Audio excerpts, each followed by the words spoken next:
저 재회 가능할까요? 이 남자의 심리가 너무 궁금합니다. 절 사랑하긴 했던 걸까요? 제발 도와주세요 라고 질문을 주셨는데요. 자, 여러분 안녕하세요. 연애비타민 시온입니다. 이메일 사연 분석편인데요. 내용은 제가 간략히 간추렸고 뭐 카톡도 보내주시고 문자한 것도 보내주셨는데 다 매달리는 행동이었기 때문에 의미가 없고요. 사연 내용을 살펴보면 사연자분은 23살 여성분이시고 3교대 근무를 하는 직장에서 일하고 계시고요. 남자친구는 29살 직장인이시고요. 서로 경기도에 사신다고 하고 차로 40분 거리라고 하시네요. 2019년 2월부터 연애를 시작하셨고 남성분이 헌팅 술집에서 헌팅을 해서 연애를 시작하셨다고 해요. 자, 사연은 이렇습니다. 저는 차가 없어서 남친이 항상 저에게 오는 식의 데이트였고 정말 여느 커플들과 다르지 않은 행복한 사랑을 했었습니다. 그러다가 8월쯤 중간에 남친이 서운함을 토로한 적이 있는데 그때 자기가 제가 원하는 만큼 사랑해주지 못하는 이유는 그만큼 자기가 저를 좋아하지 않아서라고 저에게 말을 하더군요. 여기서 제가 의문인 건 이 남자분이 뭔가 일이 있었으니까 이 얘기를 했을 텐데 그걸 자세히 써주질 않았어. 그냥 갑자기 이 남자가 뜬금없이 이런 얘기를 할 이유는 없지 않습니까? 이런 부분 상세히 써주셔야 합니다. 그래서 저는 난 너의 의견을 존중하겠다라고 얘기했고 그럼 내가 더 잘해줄게 라고 한 뒤에 항상 제가 남친을 보러 가는 식으로 데이트가 뒤바뀌었습니다. 그렇게 잘 지내다가 또 이런 일로 싸우게 되었는데 남친이 그때 하는 말이 내가 너한테 계속 가기 힘들고 잘해주지 못하는 거 보니까 널 그만큼 이제 좋아하지 않는 것 같다라고 얘기를 하더라고요. 이게 사연을 보니까 서로 기준이 정말 없습니다. 연락의 기준, 데이트를 어떻게 해야 되는지 기준이 없고요. 기준에 대해 공부하셔야 됩니다. 여러분도 이 사연을 보면 제 영상을 다 시청하신 분들은 아시겠지만 기준이 아예 없어요. 더 노력하고 더 잘해주려고만 합니다. 그럼 헤어지는 겁니다. 그래서 저는 울컥했지만 그럼 어쩔 수 없지. 우리 그만 만나는 게 좋겠다 라고 얘기하고 2020년 1월에 이별을 선고했습니다.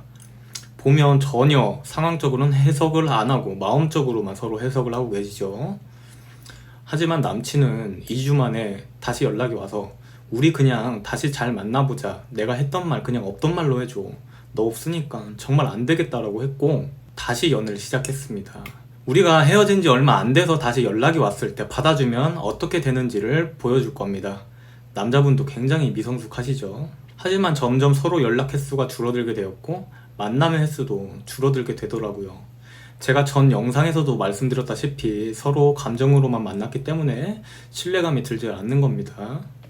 그게 2020년 3월경이었고 남친이 저희 집에 찾아와서 울면서 이별을 말하더라고요. 미안하다.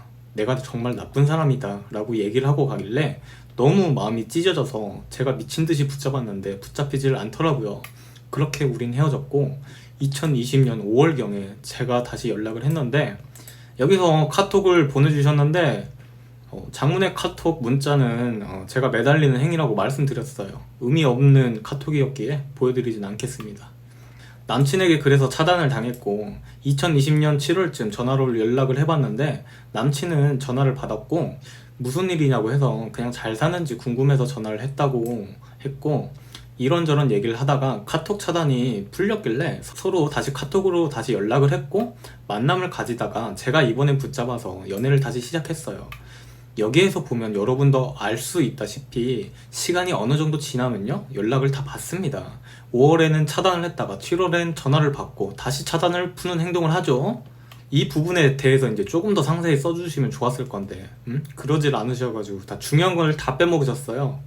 아무튼 그렇게 만남을 가지다가 2020년 8월쯤에서 남친이 다시 연락이 잘 되질 않더라고요. 그래서 화를 좀 많이 냈습니다. 이럴 거면 그냥 헤어지자고 홧김에 얘기를 했는데 남친은 그냥 전화를 툭 끊어버리더라고요. 그렇게 2주간 서로 연락을 안 하다가 남친에게 다시 이별 통보를 전화로 받고 많이 울었습니다. 그리고 나서 2020년 10월쯤에 남친에게 연락이 오더군요. 자신이 잘 생각해봤는데 제가 없으면 못 살겠다고, 우리 정말 더 노력해보자고, 결혼하고 싶다고까지 말을 했습니다. 자, 보시면 또 이렇게 잘못된 후회하는 감정으로 재회를 하고 계시죠. 굉장히 미성숙합니다. 그래서 저는 다시 남친과 만남을 가졌어요. 하지만 저희는 이번 연도 1월쯤에 연락 문제로 또다시 싸우게 되었고 남친을 저는 더 이상 믿을 수 없는 지경에 이르게 되었습니다. 그 후로 남친은 저에게 연락을 하지 않았고 헤어지잔 말도 없이 잠수를 해버리더군요. 현재는 카톡과 전화가 모두 차단이 되어 있는 상태입니다. 저 재회 가능할까요? 이 남자의 심리가 너무 궁금합니다. 절 사랑하긴 했던 걸까요? 제발 도와주세요 라고 질문을 주셨는데요. 재회는 여태 계속 하셔왔어요. 다만 잘못된 방법으로 계속 하시고 계셨던 거죠. 죄는 또 됩니다. 하지만 사연자님이 정말 아셔야 되는 건 우리가 이별을 수용하는 이 3개월에서 4개월 시간까지는 연락이 와도 받아주시는 건 상관은 없는데 계속해서 사귀는 것처럼 연락을 하거나 고백을 받아주시면 절대 안 됩니다. 신뢰감이 안 든다니까요. 계속 그래서 재회를 하시고 나서도 서로 찜찜하고 이 먹먹한 기분이 들지 않습니까? 이 근본적인 어떤 원인을 해결하셔야죠. 지금 기준이 보면 기준이 없습니다. 기준을 잡으셔야 돼요. 이 부분에 제가 이 영상에서 어떻게 해야 되는지 설명을 해놨으니까 영상들 보시고요. 이 남자 심리를 궁금해 하시는데 이 남자분이 잠수를 하신 이유는요, 위에 말씀드린 이유예요. 찜찜하고 먹먹한 기분이 들었고 그 남자분은요 그 상황 속에서 노력을 하고 있던 겁니다. 그것도 남자분들은 다 노력을 하세요. 근데 계속 다시 집착을 하는 의존적인 형태를 또 계속 보이시기 때문에 스트레스를 받고 나가 떨어진 겁니다. 잠수를 탄 이유는 죄책감이 들기 때문이에요. 뭐 결혼 한 해 만에 하면서 연락하고 다시 만났는데 또다시 이런 일이 벌어지니까 난 정말 나쁜 사람이야, 난 사랑할 자격도 없어, 이런 마음이 들었을 가능성이 99%입니다. 그런데 자기도 왜 이런 마음이 드는지 모르는 거지. 인간이라는 게 기본적으로 자신의 감정이 왜 이런 감정이 드는 건지, 스트레스를 어디서 받는지 상황적으로 해석을 잘 못해요. 잘 안 합니다. 보시면 서로 관계에서만 문제를 찾습니다.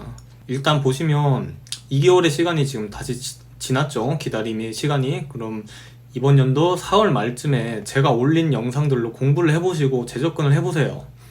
근데 그때도 뭔가 내가 찜찜함이 가시질 않는다면 5월, 6월쯤에 하셔도 상관은 없습니다. 오히려 그럴 때 연락을 더 잘 받아요.